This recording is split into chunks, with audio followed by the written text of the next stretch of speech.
Hi, my name is Joe Wiseman, and I would like to welcome you to Life on the Digital Edge, an Intel movie experience. Now, for the next 30 minutes, you're going to be looking at and hearing about the latest and greatest in Intel technology. You're going to get a behind-the-scenes peek at the Intel Developer Forum and learn about the exciting new technologies coming your way. You're also going to tour a digital home, and there'll be a few other surprises along the way. Now, as we were putting this show together, we asked ourselves, how can we make this more entertaining? What can we do to, raise the bar, up the ante, make it fun and interactive? And then bingo, it came to us. That's right, you're going to play bingo. Here's how it's going to work. Now, all of you should have been given a bingo card like this. If you don't have one, go ahead and raise your hands and we'll get one out to you right away. There we go. Anyone?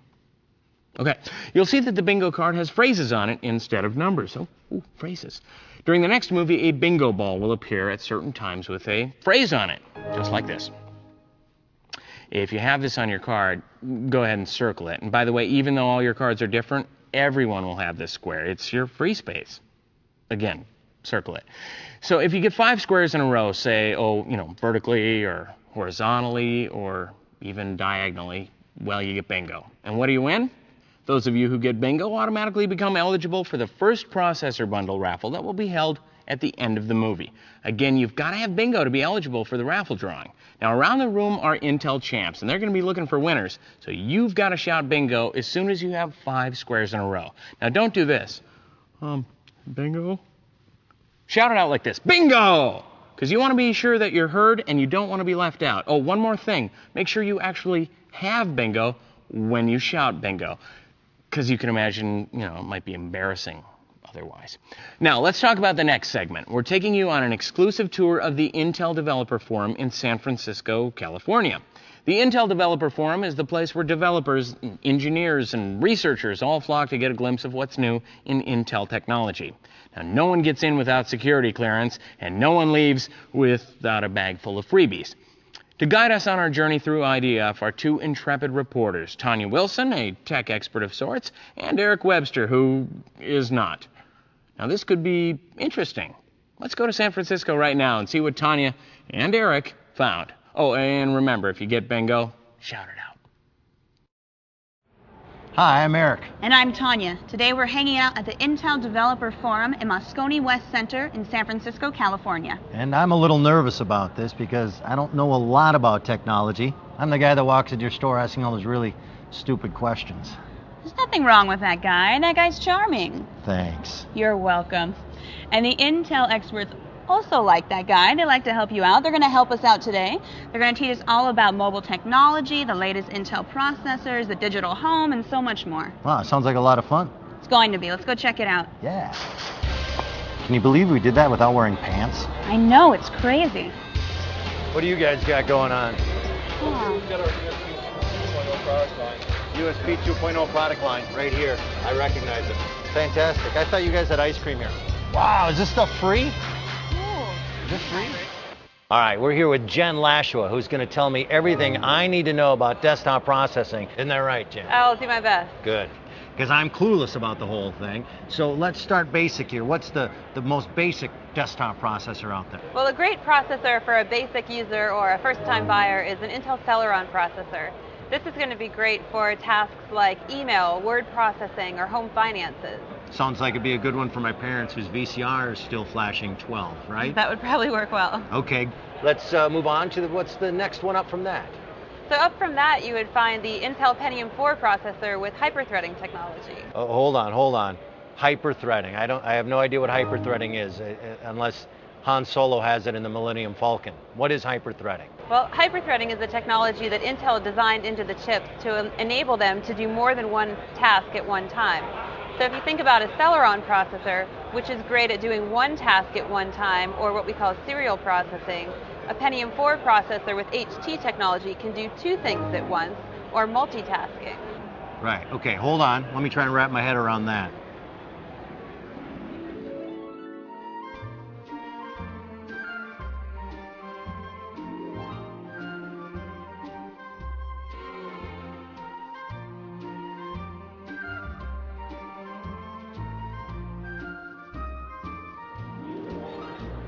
All right, so what are some other ways that hyperthreading can be used? One example might be downloading music in the background while in the foreground you're editing some photos. All right, let's get to the big one. The top-of-the-line desktop processor, the big kahuna. What's that one all about? This would be the Pentium D processor, and this has dual core for dual processing. So this is actually two processors within one processing package, enabling multiple users to be accessing that same processor and the same information at the same time. So what's the difference between dual core and hyperthreading? Well, if you remember, in hyperthreading, you can do two tasks at the same time, but you do have some shared resources. With a dual-core processor, you actually have two complete processor cores in one processor package, so you can execute two tasks independently at the same time.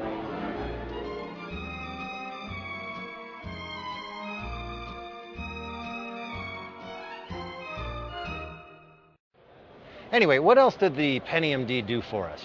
The Pentium D processor is great for dual processing, multiple users, and it also has EM64T support, or support for 64-bit applications and operating systems. And we've actually got some great examples of those here in the showcase today that we'll be able to show you later on. Oh, that's great. I can't wait to see them. And we're going to see you around a little bit later as well. Sounds good. All right, Jen Lashua, thank you so much. Thanks. Hey, cheers. To dual core and hyperthreading. HT. Yeah. Very good. And the free ponies. Look at that. The Ultimate Geek Contest. We have to go. Hello, I'm here in the multi-core community, which is very close to the very competitive, very loud Ultimate Geek Contest. I'm here with Jen Lashua, Intel expert. How you doing, Jen? Great, how are you? I'm good, thank you. I know you spoke to Eric earlier about processing and a little bit about dual core, but let's get deeper into that. What can you tell me more about that? Well, dual core is the technology built into our Pentium D processors that allows you to multitask, which means do more than one thing at one time. It also enables multiple users to be using the same PC at the same time, even from different rooms in the home. Okay, can you give me an example of that? How would that affect, say, my household? Sure, so we've actually got a couple of examples set up here. On the PC behind me, there's an entertainment PC that's powering a movie that you may have downloaded from an online service that you can watch in your living room. At the same time, someone else could come in and synchronize their portable media player with some of the photos or music that are stored on that same PC's hard drive. Now, on a standard PC, the CPU may not be able to keep up with both of those real processor-intensive tasks. But with dual core, you could even go ahead and open up the performance meter and take a look for yourself to see that the processor can keep up with both of these tasks. And in fact, you could even add a third user to that situation and stream music or photos over a digital media adapter to another room in the home. And we have that set up here as well in this room, where you have someone who's streaming music and photos over a digital media adapter, taxing that same processor, that same dual core processor, and you can see it's able to keep up pretty well. Great. Well, thank you, Jen. Thanks for all of your help. Sure, no problem. I'll catch up with you guys later. What is the geek I gotta get contest? close. Come on. All right, we're getting close. You can buy sell geeks on the black market now. You cannot. Yeah, you can in certain countries. So they're trying to fix computers as fast as possible. Is that the deal? I think so. Yes. Here's a bunch of guys you could date and not get in trouble. It's contest to see how quickly they can take everything apart and correctly put it back together again and have it work. See, they're all doing the same thing. It's a dead heat as far as I can tell.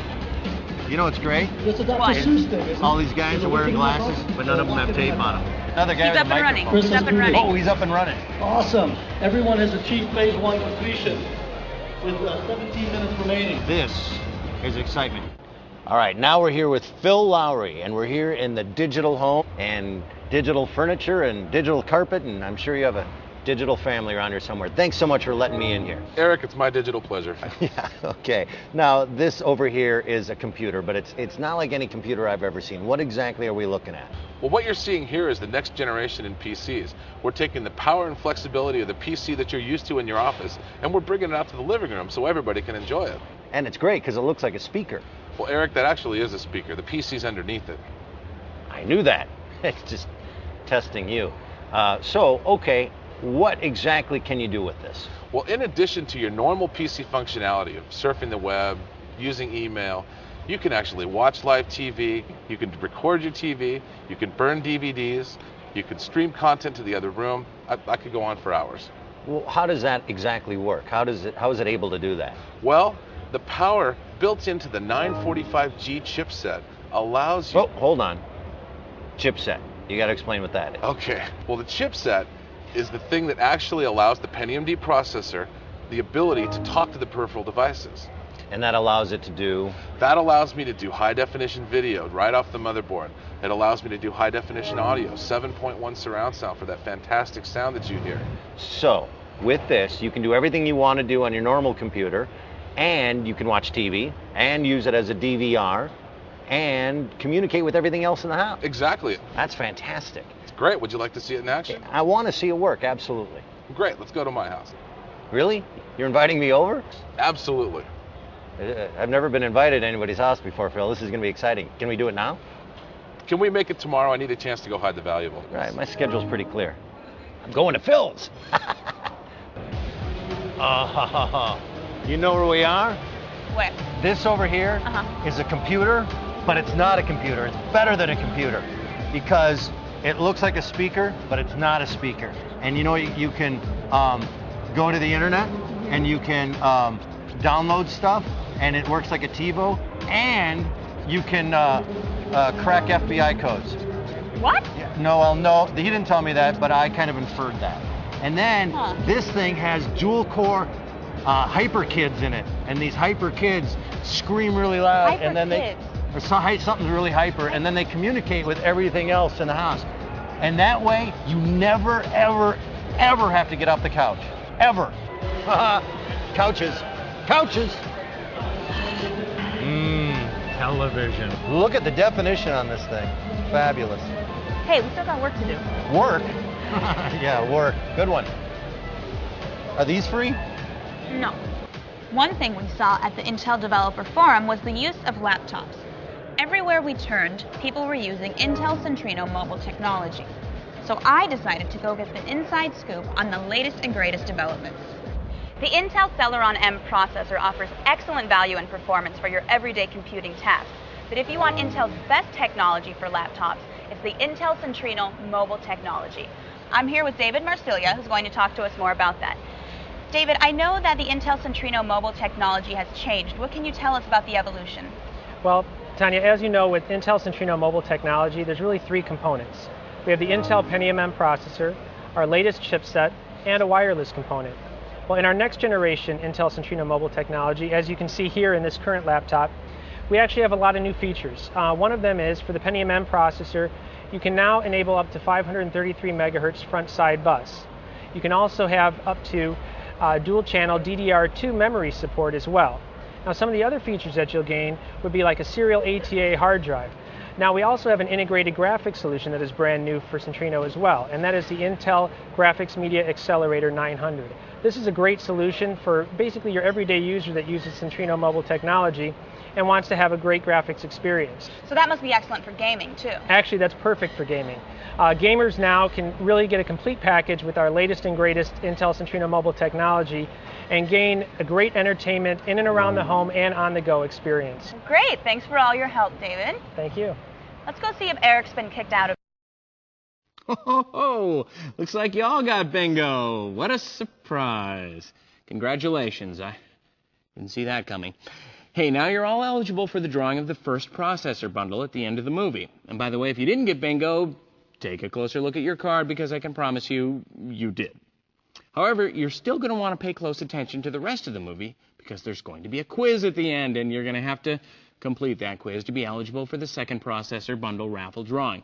Now, before we get sidetracked here, let's go back to where we left off at the Intel Developer Forum. You'll have plenty of time for me later. Honest.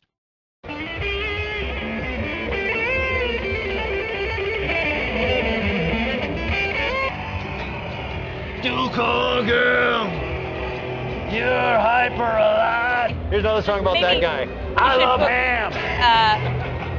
I love ham.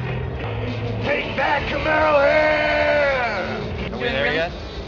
Okay. Are we there yet? You're distracting me. We're never going to get there if you're going the wrong Eric, way. I've done this before. You Your just car's keep on quiet. fire. My car is not on fire. It's I'm just pretty smoking. sure. Here, let me try. You know what? You know what? Just keep your paws off. After a hard day of learning about being hyper and dual core stuff, Nothing is better than free food. I completely agree. I'll give you $10 if you can fit that whole turkey in your mouth. You can have all the mayonnaise you want. Free mayonnaise. Ladies and gentlemen, the technology showcase is now closed. I can't thank you enough, Tanya. This was great. I know, was it fun? It was very fun. It's so hip and edgy, and there's so much to learn. I mean, there's so much we haven't even done. We didn't go to that booth. We'll go next time. I'll bring you back. And I learned so much. Eric, what did you learn today? Well, all about HT technology, dual core processing, the digital home. Look at you, you're an expert. I know, and I've got like 1 million free pens. But you guys are now eligible for the processor bundle. Good luck, and we'll see you at the next Intel Developer Forum. Let me see one of those. I don't think so. Do they light up? Maybe. Come on, Scrooge. You'll never know.